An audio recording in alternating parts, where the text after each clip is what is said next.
예, 오늘은 국내 코로나19 소식 일단 먼저 준비했습니다. 오늘 함께 하실 전문가는 최원석 고대 안산병원 감염내과 교수와 함께 이야기 나누겠습니다. 어서 오십시오. 네, 안녕하세요. 예, 저희 오늘 50명대로 이게 확진자 수가 늘었고 사실 가장 지금 걱정되는 지역은 광주입니다. 광주가 아무래도 지금 상황이 심상치 않은 것 같아서 광주 상황부터 좀 먼저 여쭙겠습니다. 어떻게 좀 보고 계신지요? 네, 이제 확진됐던 54명 중에 지역사회 감염자가 44명이었고 그중에 절반 22분이 이제 광주에서 확인이 된 거죠. 인구수 대비로 본다면 굉장히 발생률이 높은 상황이라고 먼저 이야기를 드릴 수가 있겠고 두 번째는 지금 발생하고 있는 환자분들의 상황이 중요할 것 같은데 저희가 이제 흔히 말하는 깜깜이 환자, 그러니까 감염의 경로가 명확하게 인지되지 않은 상태의 환자분들이 꽤 있다는 거죠.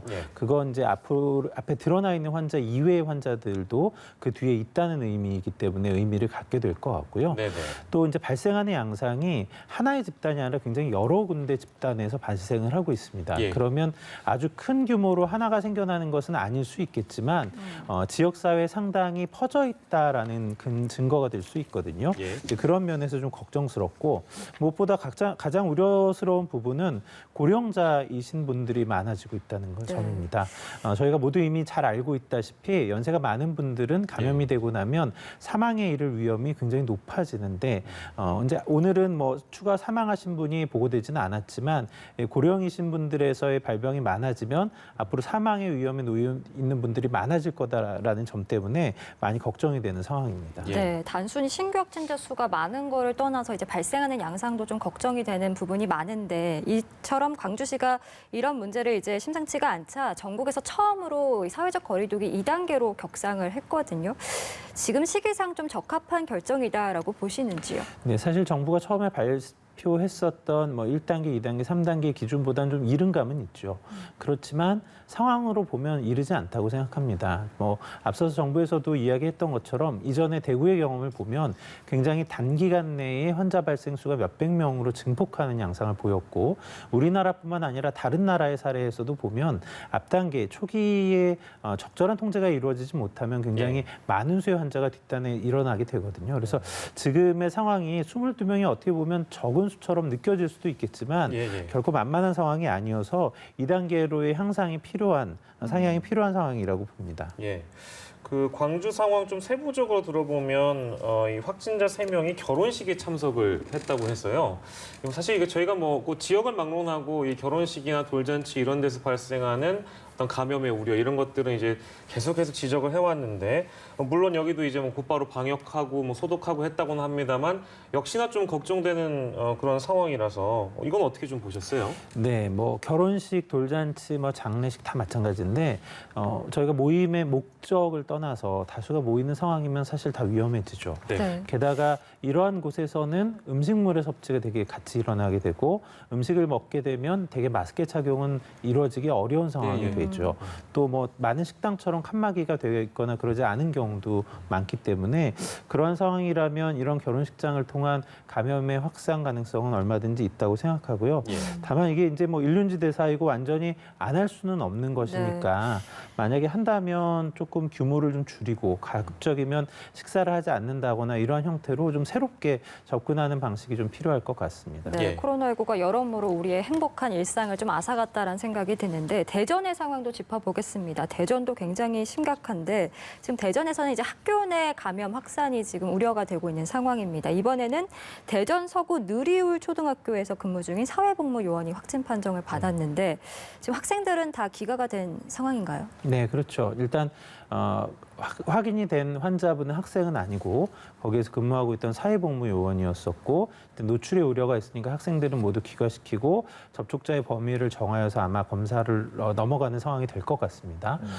다만 지금 대전 지역에서 학교 내 감염이 이어지고 있는 게 걱정되고 있는 상황이죠. 아직 뭐 다수가 확인된 것은 아니지만 다른 지역에서는 없었던 상황이었기 때문에 마찬가지로 좀 굉장히 위험스럽게 좀 보고 있는 것 같고요. 또 뭐 이것 때문에 벌어지게 될 뭐 혼란과 또 의료계의 부담이 좀 있을 수 있어서 그런 부분에 대한 걱정이 좀 있습니다. 이 교내 감염 의심 사례가 이제 대전에서 계속 발생하고 있으니까 당연히 이제 대전시에서는 걱정할 것이고 방역당국 또한 걱정할 텐데 이게 이제 동선이나 이런 측면에서 보면 교실 밖에 동선이 겹치는 장소가 없어서 이렇게 된다면 이게 이제 뭐 물론 추적을 통해서 좀 시간이 걸리겠습니다만 이 감염원에 대한 추적도 물론 중요하겠고 학교는 또 이게 굉장히 아이들이 또 많이 모여 다니고 접촉자들이 또 많을 테니까요. 어떻게 좀 전망을 하고 계십니까?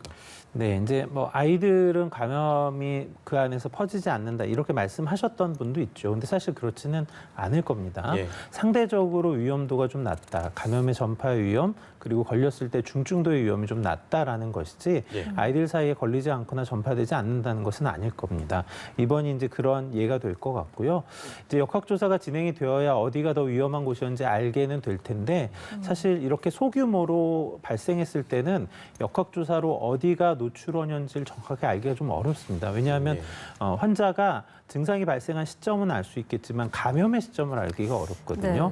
잠복기가 굉장히 길기 때문에 그래서 어느 시점이 정확한 감염의 시점인지가 알기가 어렵고 그렇다면 어떤 지점이 위험 지점인지가 알기가 어렵다는 거죠. 다만 저희가 생각을 해보면 학교 내 아이들이 장시간 마스크를 착용하고 있는 게 사실 어렵죠. 그리고 뭐 같이 만나서 놀지 못하게 한다고 해서 그렇게 통제가 잘 되지도 않기도 하고요. 급식하는 시간을 좀 조정하기도 하지만 뭐 급식 시간에는 여전히 마스크는 벗을 수밖에 없고 또 환경을 통한 감염의 위험도 여전히 있습니다. 그래서 다양한 경로가 가능성은 있겠다. 만약에 다수가 나타난다면 지금과 같은 이제 계약을 통한 등교하는 수업의 형태는 계속 이어가기는 좀 어려울 것 같고 온라인을 통한 수업으로 전환이 되어야 할 가능성이 있다는 생각이 듭니다. 네, 어렵긴 하겠지만 실제 만약에 이제 교내 집단 감염이 맞다라고 한다면 과연 어떻게 감염이 되었는가도 우리가 좀 더 점검을 해봐야 될 것 같습니다. 그런가 하면 좀 수도권 얘기도 해보겠습니다. 경기도 의정부 아파트에서는 집단 감염이 발생을 했는데 모두 같은 동 주민으로 확인이 됐습니다. 뭐 여러 가지 그 원인에 대해서 해석이 나오고 있는데 사실 일전에 그 홍콩에서도 이런 아파트 감염이 있었는데 그 당시에는 백이관 감염으로 이제 추정이 됐었잖아요. 지금은 어떻게 좀 추정이 되고 있습니까? 네, 뭐 백이관에 대한 이야기도 있었고, 뭐 상하수도시도 물에 관한 이야기도 있었고, 지금은 또 엘리베이터에 관한 이야기가 되고 있죠. 아무래도 동선이 겹치고 같은 공간으로 모일 수 있는 곳이 엘리베이터이기 때문일 겁니다. 물론 이제 환경에 대한 검사나 이런 걸 해보아야지 좀 더 알 수는 있겠습니다만 저희가 엘리베이터를 특별히 좀 걱정하는 것은 좁은 공간이고 환기가 좀 어렵다는 점이 있고 공통으로 버튼을 무엇인가를 눌러야 하니까 정확하게 손위생이 되지 않으면 그 안에서 노출이 되고 전파될 위험이 있다라는 점이죠. 그래서 뭐 이러한 아파트의 상황이 의정부에서만 벌어질 수 있는 것은 아니기 때문에 이제 대부분 우리 많은 사람들이 아파트 엘리베이터를 활용하고 계시니까요. 그런 것을 이용하실 땐 좀 주의를 하시는 게 좋을 것 같습니다. 엘리베이터 요즘에 이제 평소에 타보면 거기 이제 그 방역을 할 수 있게끔 어떤 향균 스티커라고 하나요? 그런 것도 붙여져 있는 것 같고 내부적으로 소독을 잘 한다고 신경을 많이 쓰는 것 같긴 한데 만약에 이제 엘리베이터 안에서 옮았다라고 한다면 어떤 가능성을 우리가 그럼 제일 높게 좀 유추를 해볼 수 있겠습니까? 네, 일단 첫 번째는 환자분하고 동시에 탑승했을 가능성이죠. 그러니까 이제 안에가 좁은 공간이니까 같이 탑승했다면 직접 전파될 위험이 있고요. 두 번째는 환경을 통한 노출입니다. 항균 스티커가 붙어 있다고 하더라도 접촉했을 때 바이러스가 바로 사멸하는 게 아니거든요. 다른 표면에 비해서 생존하는 시간이 짧아지는 거죠. 그래서 이용하고 나서 적절한 손위생이 이후에 이어지지 않고 그 손으로 눈이나 코나 입을 만졌다면 감염으로 이어질 가능성이 있습니다. 그래서 이러한 부분이 위험한 부분이 될 것 같습니다. 네, 알겠습니다. 네, 어제부터 국내에 공급되기 시작했고 중증 환자에게 우선 투약한다고 하는데 이렇게 되면 중증 환자들의 어떤 증상 개선 이런 거에 좀 많이 도움이 될 거라고 좀 기대하시는지 어떻게 보세요? 네, 일단 지금 렘데시비르가 긴급 사용 허가가 될 때 근거가 됐던 게 임상 경과를 한 4일 정도 줄여줄 수 있다. 그리고 통계적으로 유의한 수준은 아니었지만 치명률을 한 3%포인트 낮춰준다라는 점이었거든요. 사실 임상적으로 개별 환자의 상황으로 보면 아주 만족스러운 상황은 아닙니다. 그 효과가 그대로 입증이 된다고 하더라고요. 다만 이제 만약에 중증 환자가 그만큼의 기간 동안 인공호흡기의 사용이나 중환자실을 이용하는 기간을 좀 줄일 수가 있다면 병상을 조금 더 원활하게 돌릴 수가 있어서 다른 환자분들도 치료를 받도록 도움을 줄 수 있다라는 점에서 좀 기대는 하고 있고요. 네. 이제 다만 이게 이제 임상 연구하고 실제 임상 현장에서의 효과는 동일하지 않을 수 있거든요. 그러니까 실제로 적용하면서 기대했던 효과가 그대로 유지되는지, 특히 또 이상 반응, 부작용에 대한 문제는 없는지는 좀 잘 모니터를 해봐야 할 것 같습니다. 네, 예. 알겠습니다. 그리고 또 비교적 반가운 소식 하나 더 짚으면 네. 지금 코로나19 환자의 폐 이식이 국내에서 처음으로 성공을 했다고 합니다. 세계적으로는 9번째 사례라고 하는데 코로나19 치료에 이번 성공 사례가 좀 어떤 영향을 미치리라고 보시는지요? 네, 사실 폐이식까지 갔다면 더 이상 폐가 회복되기 어려운 상태 손상이 있었다는 것을 의미할 겁니다.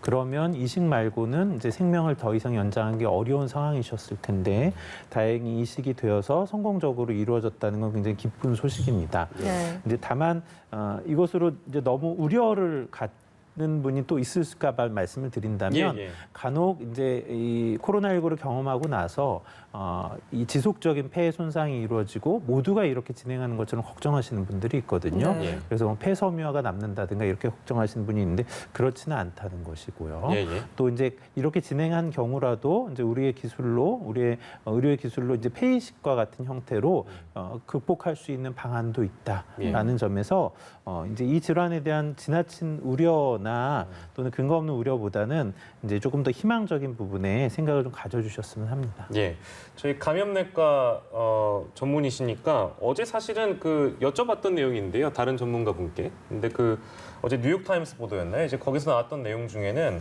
이 코로나19 바이러스가 그 뇌 손상에도 영향을 끼칠 수 있다는 그런 보도가 있어서, 물론 이게 신종 바이러스이기 때문에 이 바이러스가 우리 인체에 어떤 영향을 미치는지에 대한 어떤 연구 데이터가 많이 쌓여야 이제 우리 그거에 대해서 알 수 있잖아요. 이제 외신들을 보면 이제 요목조목 이런 내용들이 많이 나와서 가끔 무섭기도 하고 그래서 그런 내용들은 혹시 좀 교수님은 어떻게 좀 보고 계세요? 네, 가능성은 다 있는 이야기죠. 그렇습니까? 네, 왜냐하면 이게 호흡기를 통한 바이러스이긴 하지만 감염이 되고 나서 바이러스 혈증을 통해서 여러 장기에 영향을 줄 수 있다. 그리고 그러한 형태의 증례들은 지금 상당히 보고가 되고 있거든요.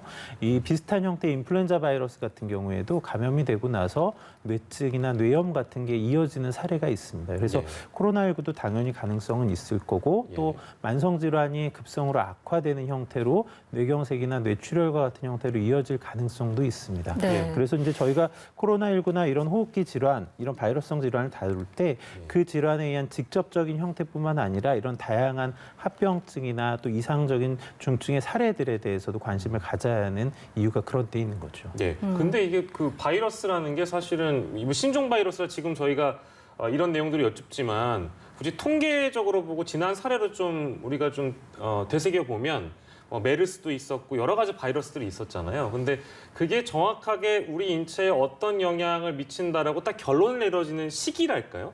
다 검증이 끝나서 내려지는 시기라는 게 보통 통상적으로 어느 정도 걸립니까? 네, 그거는 뭐 몇 달, 몇 년이 아니고요. 예.